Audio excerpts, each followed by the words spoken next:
Bonjour à tous et bienvenue dans Contact. Il ne vous viendrait jamais à l'esprit de conduire les yeux bandés, enfin je l'espère. Et pourtant, les accidents causés par manque de visibilité sont nombreux. Alors, notre panel d'usagers aura-t-il l'œil assez affûté pour déceler tous les dangers? La réponse tout de suite.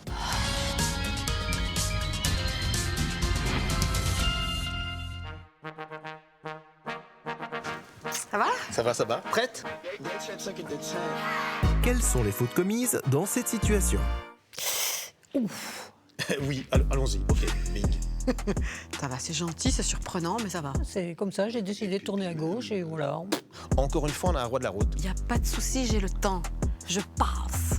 La voiture coûte tellement cher qu'ils croyaient que le prix de la route était compris dedans. Oui, voilà, c'est ça. Qu'on est dans une petite ville, là, il y a beaucoup de circulation. Il y a un véhicule qui décide de tourner à gauche en sens inverse. Il oblige vraiment la personne à freiner sec pour éviter un accident. Pas de clignotant, pas d'arrêt. Comme c'est une manœuvre, on perd sa priorité. Son objectif, c'est vite, je passe. Est-ce que ça t'est déjà arrivé, ça, Marino, toi? Je commence à penser que tu penses que je roule très mal. Les seuls que je vois régulièrement faire ce genre de choses, c'est les trottinettes. J'avoue que ça m'est déjà arrivé, mais il y a longtemps. Ils ne connaissent pas le code de la route. Je suis pas sûre qu'il faille un cerveau non plus, apparemment, parce que...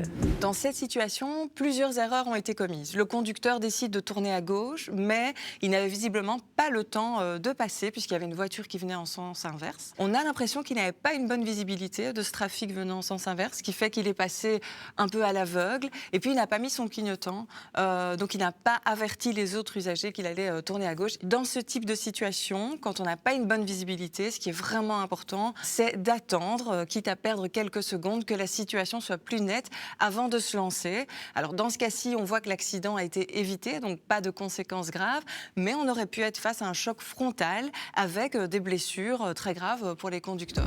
Elle ne signale pas sa manœuvre et elle fait le chat qui traverse. Ça passe. Ça passe. Moi, j'ai vu des chats écrasés, hein. Comme ça. Comment réduire les risques d'accident? Ah, c'est juste. Ça a pas touché? J'ai pas l'impression. C'est une nouvelle façon de se parquer ou comment ça se passe? J'ai déjà eu des gens qui freinaient sec et il fallait s'arrêter, mais jamais ça. C'est pas de sa faute. Hein. Non, d'accord. Mais en attendant... Oui, ça apparaît comme ça, out of the blue. On voit de la fumée et quand on dépasse un peu la fumée, on voit une voiture qui est perpendiculaire à la route. Sur 2 bandes de circulation, alors que l'autoroute en a 3.